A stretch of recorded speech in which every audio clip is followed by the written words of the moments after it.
नमस्कार दोस्तों, स्वागत है आप सभी का हमारे YouTube channel the transformative institute में। तो दोस्तों, आज का चैप्टर है चुंबकों द्वारा मनोरंजन। ठीक, चैप्टर का क्या नाम है? चुंबकों द्वारा मनोरंजन। और इस चैप्टर में हम क्या पढ़ेंगे? कंपास के बारे में। कंपास, चुंबक क्या होते हैं, मैग्नेटाइट क्या होता है, और चुंबक के जो उत्तरी ध्रुव और दक्षिणी ध्रुव होते हैं उनके बारे में हम पढ़ेंगे। तो आइए हम स्टार्ट करते हैं अपना चैप्टर।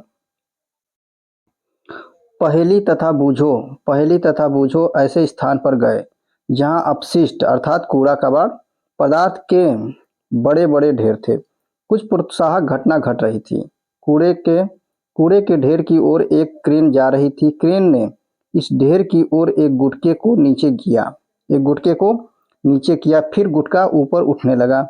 अनुमान कीजिए यह क्या हुआ। अनुमान कीजिए यहाँ क्या हुआ। बेकार पुराने लोहे के बहुत से टुकड़े गुटके के साथ चिपक कर क्रेन के साथ जाने लगे। क्रेन के साथ जाने लगे। उन्होंने अभी अभी चुंबकों के बारे में एक अति रोचक पुस्तक पढ़ी थी तथा तुरंत जान गए थे कि क्रेन से अवश्य ही एक चुंबक जुड़ा था जो कबाड़ से लोहा चुन रहा था। आप में कुछ लोगों ने चुंबक अवश्य देखे होंगे तथा इनसे इनसे खेल कर आनंद भी उठाया होगा। क्या आपने चिपकू अर्थात स्टिकर देखे हैं जो लोहे की सतहों जैसे अलमारी या रेफ्रिजरेटर के दरवाजे से चिपक जाते हैं? कुछ पिन धारकों में पिन होल्डरों से चिपके दिखते हैं। कुछ पेंसिल बॉक्सों में ताले की कुछ पेंसिल बॉक्सों में ताले की व्यवस्था के बिना भी ताले की व्यवस्था के बिना भी जब हम ढक्कन बंद करते हैं तो यह कसकर बंद हो जाता है। ऐसे चिपकू पिन धारकों तथा पेंसिल बॉक्सों में चुंबक लगे होते जैसा कि चित्र 10.2 में दर्शाया गया है। यदि यदि आपके पास इनमें से कोई भी वस्तु है तो उनमें छिपे चुंबकों को खोजने का प्रयत्न करें। अब हम देखते हैं चुंबक को कैसे खोजा गया। चुंबक को कैसे खोजा गया? कहते हैं कि प्राचीन यूनान में एक गड़रिया रहता था। क्या रहता था? एक गड़रिया रहता था, उसका नाम मैग्नस था। वह अपनी भेड़ों तथा बकरियों के वह अपनी भेड़ों तथा बकरियों के झुंड झुंड को पास के पहाड़ों पर चराने के लिए ले जाता था। भेड़ों पर नियंत्रण के लिए वह अपने साथ एक छड़ी रखता था। छड़ी के एक सिरे पर लोहे की टोपी लगी होती थी। एक दिन पहाड़ पर एक चट्टान के ऊपर से इस छड़ी को उठाने में उसे बहुत जोर लगाना पड़ा तो वह आश्चर्यचकित हुआ। चट्टान चट्टान छड़ी को अपनी ओर आकर्षित करती प्रतीत हो रही थी।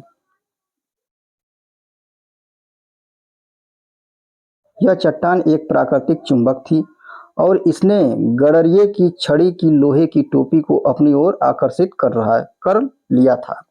कहा जाता है कि इस प्रकार प्राकृतिक चुंबक की खोज हुई। संभवतः संभवतः उस गड़रिये के नाम पर उस पत्थर को मैग्नेटाइट नाम दिया गया। मैग्नेटाइट में लोहा होता है। कुछ लोगों का विश्वास है कि यह मैग्नेटाइट मैग्नीशिया नामक स्थान पर सबसे पहले पाया गया था। जिन पदार्थों में लोहे को आकर्षित करने का गुण पाया जाता है वे क्या कहलाते हैं? वे चुंबक कहलाते हैं। वे क्या कहलाते हैं? चुंबक कहलाते हैं। लोग लोग अब तक जान चुके थे कि कुछ चट्टानों में लोहे के टुकड़ों को आकर्षित करने का गुण होता है। उन्होंने यह भी पाया कि चट्टानों के इन छोटे छोटे टुकड़ों में कुछ विशेष गुण होते हैं। प्राकृतिक रूप से मिलने वाले इन पदार्थों को उन्होंने चुंबक कहा। तत्पश्चात लोहे के टुकड़ों से चुंबक बनाने की विधि का आविष्कार हुआ। इन्हें कृत्रिम चुंबक कहते हैं। आजकल विभिन्न आकृतियों के कृत्रिम चुंबक बनाए जाते हैं। उदाहरण के लिए छड़ चुंबक, नाल चुंबक, बेलनाकार अथवा गोलांत चुंबक बेलनाकार अथवा गोलांत चुंबक।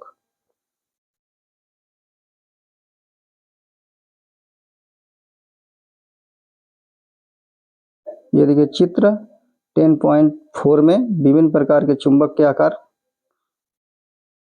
दिखाए गए हैं। क्रियाकलाप 1 में देखते हैं हम।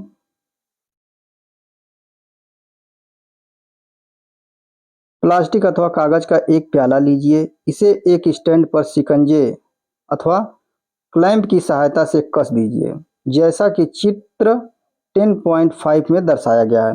प्याले के अंदर एक चुंबक रखिए तथा इसे कागज से ढक दीजिए, जिससे कि चुंबक दिखाई न दे। लोहे के बने एक क्लिप को एक धागे से बांधिए। धागे के दूसरे सिरे को स्टैंड के आधार के साथ बांधिए। ध्यान रखें कि धागे की लंबाई को पर्याप्त छोटा रखना यहाँ एक युक्ति है। क्लिप को क्लिप को प्याले के आधार के समीप लाइए। क्लिप बिना किसी सहारे के एक पतंग की भांति हवा में रुका रहता है।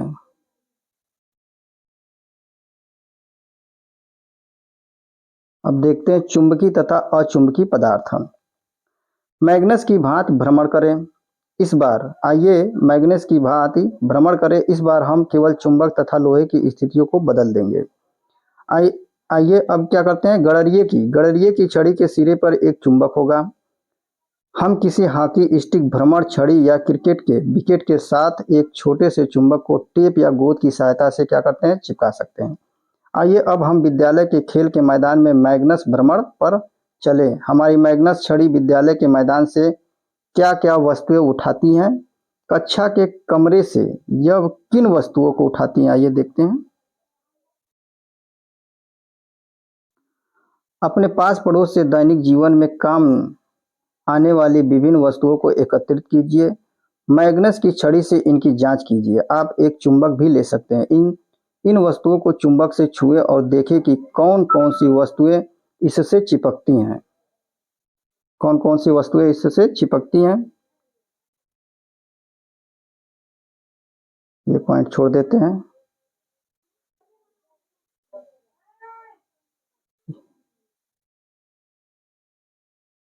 यहाँ से देखते हैं।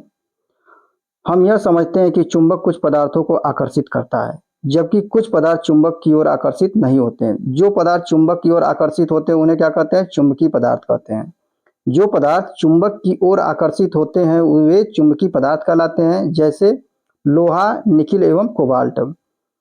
तथा जो पदार्थ चुंबक की ओर आकर्षित नहीं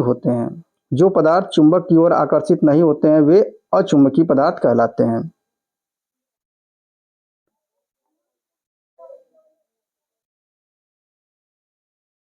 अब देखते हैं क्रियाकलाप 3। किसी चुंबक को रेत अथवा मिट्टी में रगड़े, चुंबक को बाहर निकाले। क्या चुंबक के साथ कुछ रेत अथवा मिट्टी के कण चिपक गए हैं? अब इन रेत अथवा मिट्टी के कणों को हटाने के लिए चुंबक को आराम से हिलाएं।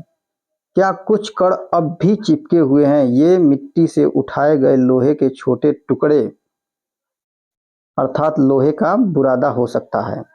इस प्रकार के क्रियाकलाप द्वारा हम यह ज्ञात कर सकते हैं कि क्या किसी स्थान की रेत अथवा मिट्टी में लौह कण विद्यमान है। अपने घर के पास, स्कूल में अथवा अवकाश के दिनों में भ्रमण किए गए स्थानों पर इस क्रियाकलाप को करने का प्रयास कीजिए। अब हम पढ़ते हैं चुंबक के ध्रुव। हमने देखा कि मिट्टी में चुंबक रगड़ने पर लोहे के कण चुंबक से चिपकते हैं। क्या आप चुंबक से चिपकने के ढंग में कुछ विशेषता देखते हैं? इस क्वेश्चन का आंसर हम क्रियाकलाप 4 में देखते हैं। एक कागज की शीट पर लोहे का बुरादा फैलाइए। इस शीट के ऊपर एक छड़ चुंबक रखिए। आप क्या देखते हैं? क्या लोहे का बुरादा चुंबक के सभी स्थानों पर एक समान रूप से चिपकता है? क्या आप चुंबक के किसी भाग में किसी अन्य भाग से अधिक लोहे का बुरादा चिपका हुआ देखते हैं, जैसा कि चित्र 10.7 में दर्शाया गया है? चुंबक से चिपके हुए लोहे के बुरादे को हटाइए तथा इस क्रियाकलाप को दोहराइए। क्या आप चुंबक के विभिन्न भागों से आकर्षित हुए लोहे के बुरादे के तरीकों में कोई परिवर्तन देखते हैं? आप इस क्रियाकलाप को लोहे के बुरादे के स्थान पर पिन या लोहे की कीलों से तथा भिन्न आकार के चुंबकों से भी कर सकते हैं।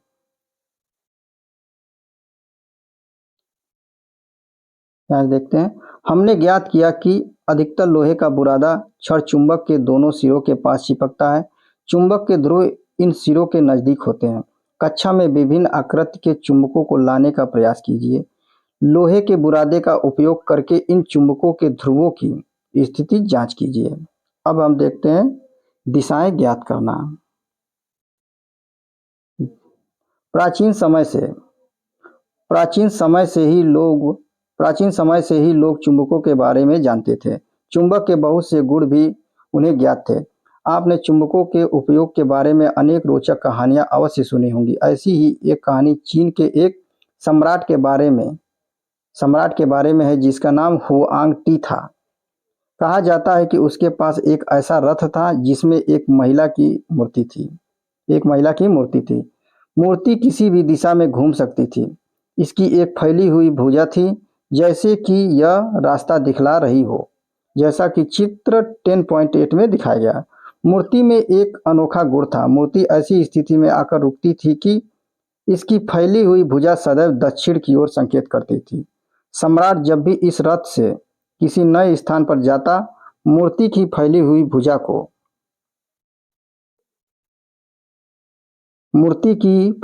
भुजा को देखकर दिशा ज्ञात कर लिया करता था। आइए अपने लिए एक दिशा निर्देशक बनाते हैं। हम क्या करते हैं, एक दिशा निर्देशक बनाते हैं अपने लिए। क्रियाकलाप 5। एक छड़ चुंबक लीजिए, इसके एक सिरे पर पहचान के लिए चिन्ह लगाइए। अब एक धागे को चुंबक के मध्य बिंदु में बांधिए, जिससे कि इसे एक लकड़ी के स्टैंड पर लटका सके। यह सुनिश्चित कीजिए कि चुंबक प्रत्येक दिशा में स्वतंत्रता पूर्वक घूम सके। इसे विराम अवस्था में आने दीजिए। चुंबक की विरामावस्था में इसके दोनों सिरों की स्थिति दर्शाने के लिए धरती पर 2 बिंदु चिन्हित कीजिए। इन बिंदुओं को एक रेखा से मिलाइए। यह रेखा उस दिशा को दर्शाती है जिस दिशा में चुंबक अपनी विरामावस्था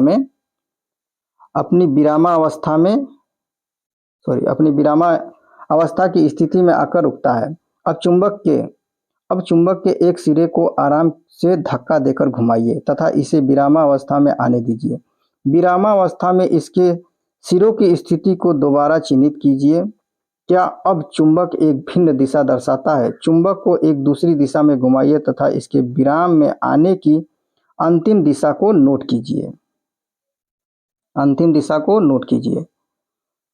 क्या आपने देखा कि विरामावस्था में चुंबक सदैव एक ही दिशा में रुकता है?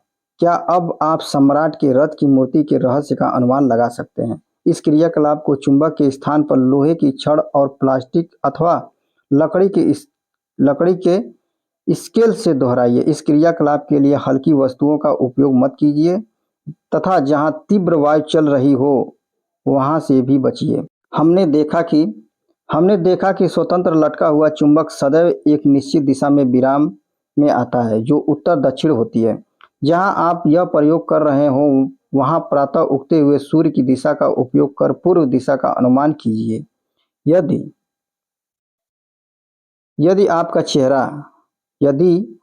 चेहरा पूर्व की ओर है तो आपके बाईं ओर उत्तर होगा। दिशा निर्धारण के लिए सूर्य का उपयोग एकदम ठीक नहीं हो सकता, परंतु यह विधि आपके द्वारा खींची गई रेखा पर उत्तर दक्षिण दिशा अंकित करने में सहायक सिद्ध हो सकती है। इसका उपयोग करके आप यह बता सकते हैं कि चुंबक का कौन सा सिरा उत्तर तथा कौन सा सिरा दक्षिण की ओर या दक्षिण दिशा की ओर इंगित करता है। उत्तर की ओर निर्देश करने वाले सिरों को चुंबक का उत्तरोन्मुखी सिरा अथवा उत्तरी ध्रुव कहते हैं। दूसरा सिरा दक्षिणोन्मुखी अथवा दक्षिण ध्रुव कहलाता है। सभी चुंबकों के 2 ध्रुव होते हैं, चाहे उनका आकार कैसा भी हो। सामान्यतः चुंबकों पर उत्तर तथा दक्षिण ध्रुवों को अंकित किया जाता है।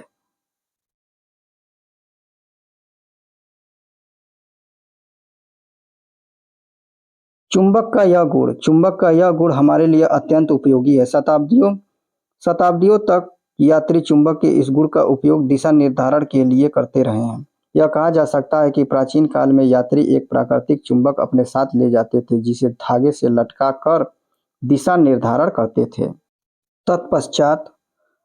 तत्पश्चात चुंबकों के इस गुण पर आधारित एक युक्ति विकसित हुई। यह कंपास अर्थात दिक्सूचक के नाम से जानी जाती है।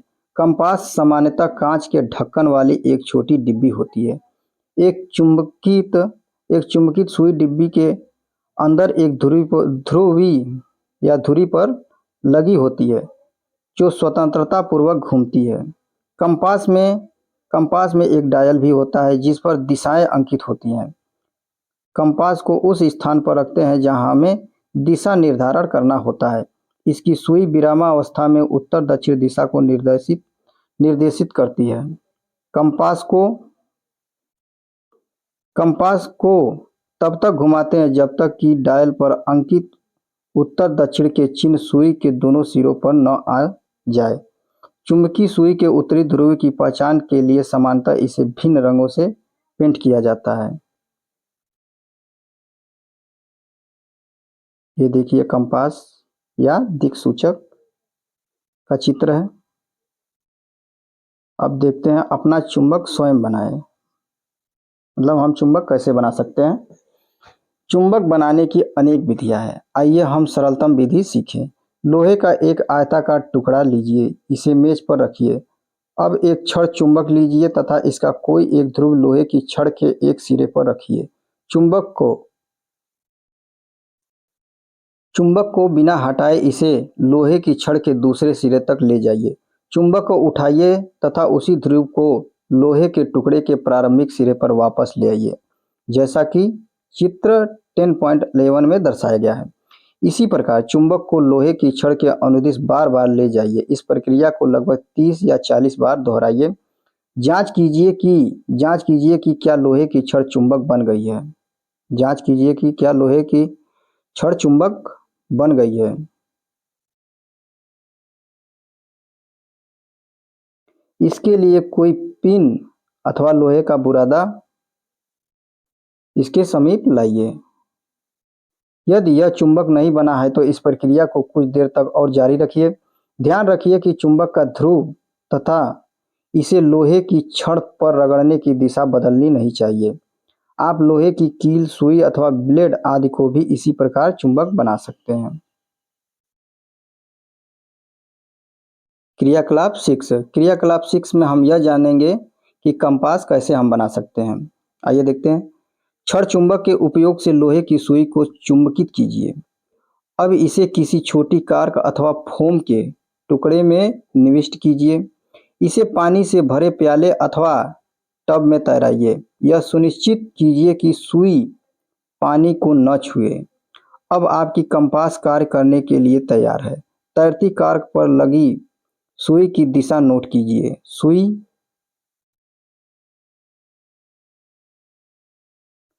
सुई लगी कार्क को विभिन्न दिशाओं में घुमाइए। जब बिना घुमाए कार्क तैरने लगे तो सुई की दिशा पुनः नोट कीजिए। अब हम देखते हैं चुंबकों के बीच आकर्षण तथा प्रतिकर्षण। आइए चुंबकों से एक अन्य रोचक खेल खेलें। दो छोटी खिलौना कारें लीजिए तथा उन पर ए एवं बी अंकित कीजिए। प्रत्येक कार के ऊपर लंबाई के अनुदिश रबड़ बैंड से एक चुंबक लगाइए, जैसा कि चित्र 10.13 में दर्शाया गया है। कार ए में चुंबक का उत्तरी ध्रुव अग्रभाग की ओर रखिए। कार बी में चुंबक विपरीत दिशा में रखिए। जब दोनों कारों को एक दूसरे के समीप रखिए तो आप क्या देखते हैं। क्या कारें अपने स्थान पर रहती हैं? क्या कार एक दूसरे से दूर जाती हैं? क्या कारें एक दूसरे की ओर चलकर टकराती हैं?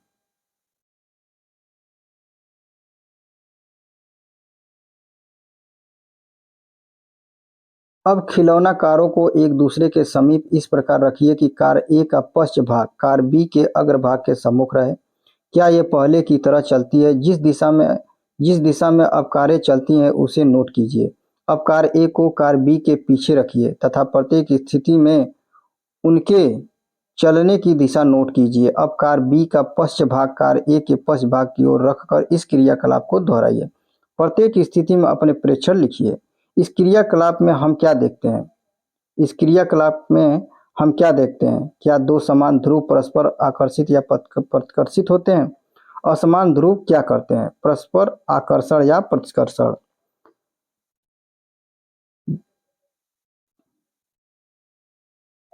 चुंबकों का यह गुण एक चुंबक को लटकाकर तथा एक दूसरे चुंबक के उत्तरी तथा दक्षिणी ध्रुव को एक एक कर इसके समीप लाकर भी देखा जा सकता है। कुछ चेतावनियां हैं, देख लेते हैं इसको। यदि चुंबक को गर्म किया जाए, हथौड़े से पीटा जाए या ऊंचाई से गिराया जाए तो वह अपने गुण खो देता है। यदि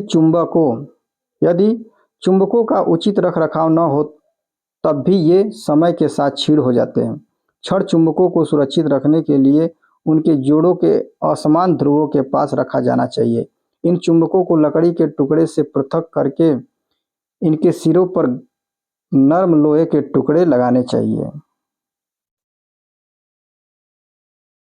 नाल चुंबक का भंडारण करने के लिए इसके ध्रुवों के संपर्क में लोहे का एक टुकड़ा रखना चाहिए। अपने चुंबक को cassette, mobile, television, music system, CD तथा कंप्यूटर से दूर रखें। अब देख लेते हैं प्रमुख शब्द क्या क्या हैं जो हम पीछे चर्चा कर चुके हैं। कंपास दिक्सूचक, चुंबक क्या होता है, मैग्नेटाइट क्या होता है, उत्तरी ध्रुव और दक्षिणी ध्रुव के बारे में हम देख चुके हैं। सारांश में देखते क्या है। मैग्नेटाइट एक क्या है, प्राकृतिक चुंबक है। मैग्नेटाइट एक प्राकृतिक चुंबक है। चुंबक लोहा, निकिल, कोबाल्ट जैसे कुछ पदार्थों को आकर्षित करता है।